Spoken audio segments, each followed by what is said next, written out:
Has anyone else experienced this in Tarkov, where you get a quest to find some items in raid?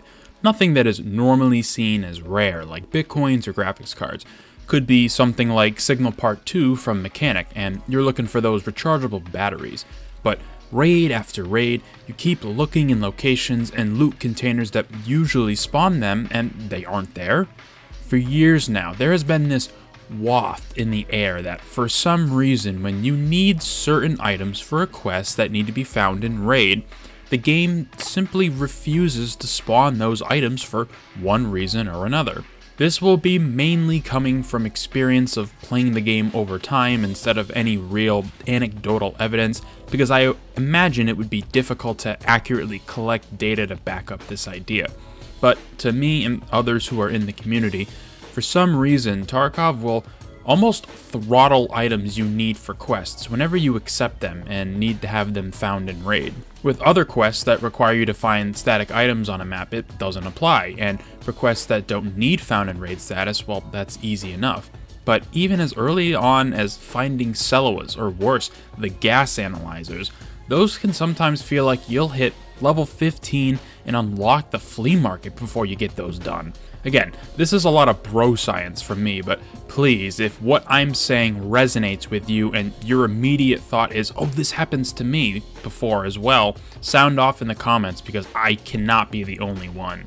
The problem begins once you accept a quest that requires you to find items in raid, because otherwise it would still be annoying, yes, but once you've found whatever it is you're looking for, even if you die, it still counts. The issue is finding these items in the first place. Let's use Therapist Shortage Quest as an example. You need to find 3 Celoas in raid to complete it. They can be found in any area that has medical supplies, medical bags, duffel bags, dead scavs, jackets, tons of different locations for them to spawn. And with so many different containers for them to spawn in, on top of the different maps having different areas where it would make most sense for them to be there, it shouldn't be a struggle to find these things. And yet, it took me this wipe until level 12 or 13 before I got all 3.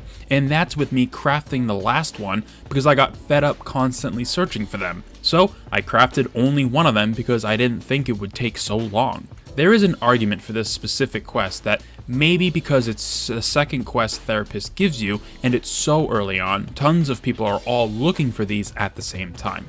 And while there's definitely some credence to that statement, I would also say that it's extremely rare that I would say more than 2 or at most 3 people that all load onto the same map are there for the exact same reasons. Again, the early game, because you don't have a ton of quest variety, does have some overlap between players for sure, but even after completing just the first couple quests for all the traders, people are on maps for a variety of reasons, which means people are going to the same locations for similar reasons.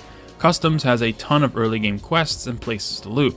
Stronghold, Crack House, Dorms, Big Red, and many other buildings on top of the secret stashes littered throughout the map. So not only should people be spread out to find whatever loot they want or need, but finding quest items, even as popular as something like Celoas, shouldn't be so hard to find because there are so many places to look. And it's not just finding quest items that can be a truly frustrating experience sometimes. Even something as simple as needing to kill a certain amount of AI scavs on a map can prove to be troublesome because, for some reason, whenever you need scavs for a quest, they don't want to spawn, or if they do, it's not near you, and the entire time you're running across the map, you hear other players taking all your scav kills. The worst experience of having to run to the ends of the earth for scavs is when you're on Shoreline doing all of Peacekeeper's quests and needing to kill a collective total of about 27 scavs for most of his early obtainable Peacekeeper quests, which isn't a ton, but for some reason, those kills are a dime a dozen. So many empty raids of just checking the hotspots for them and then just heading to extract because nothing's there. And of course, Shoreline isn't the only one that has this problem. Most maps in the game, with the exceptions of maybe streets, can sometimes feel devoid of any AI sometimes. But again, this usually only happens when you have a kill quest for AI on that specific map. Never do the AI appear in hordes more than when you don't even need them. That's usually when they're going to get you too, which makes it all the more infuriating.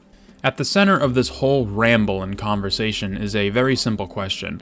Does Tarkov actually have some back-end secret technology to make it whenever items or AI you need to complete quests become harder to find?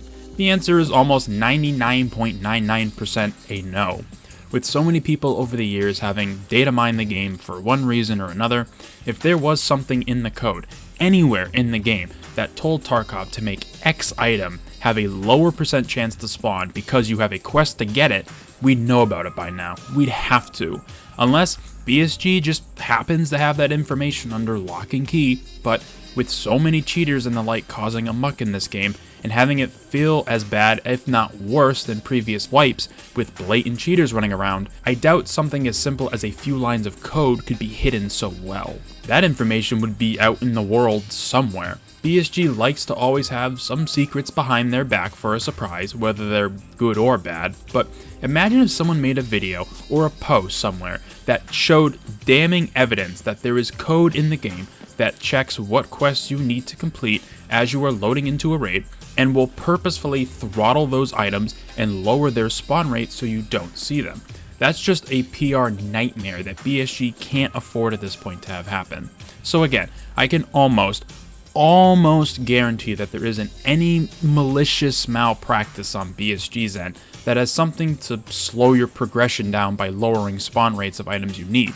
But at the same time, I can't say that with 100% certainty. I'm not accusing them or anyone for potentially making it intentionally harder to find items you need for quests after you accept them.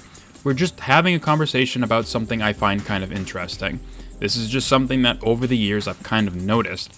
At the end of the day, it's just complete RNG, and while it certainly can be annoying to find items, to play devil's advocate, sometimes Tarkov will just give you all the items you need in a single raid. It's rare, but it has happened before, and it can happen again in the future. Finding items for quests in Tarkov is more about your stamina and patience than it is about actually finding the items you need. Sometimes you get lucky and you'll get 3 gas analyzers and a single scav rune on reserve, and other times you'll open over 500 of those things and never see one. It still baffles me how much the loot in this game and finding items can feel like a yo-yo. Whether or not the game does in fact make it harder for you to find items you need, we might never know. But the experience of looting for quest items can feel so polar opposite sometimes depending on how the game is feeling that day. Extremely easy and stress-free, or an eternal nightmare that quest locks you out of progressing a certain trader. I'm looking at you 2 flash drives for Skier. What sucks too is that there are a ton of roadblocks to getting more quests. Like I just mentioned, the 2 flash drives needed for Skier prevent you from getting any other quests from him until you finish that one. If we're gonna have quests that are tough to complete because of crappy RNG, can we please not have them be mandatory? Please, BSG? Thank you very much for taking the time out of your day to watch this video. Let me know in the comment section down below your thoughts and experiences are with looting quest items, if you've ever felt like the game is out to get you in this regard, and be sure to subscribe for more videos about a crackpot theory that has no evidence or data to back it up, and are only sourced by a good old-fashioned trust me bro. Hope to see you in future ones.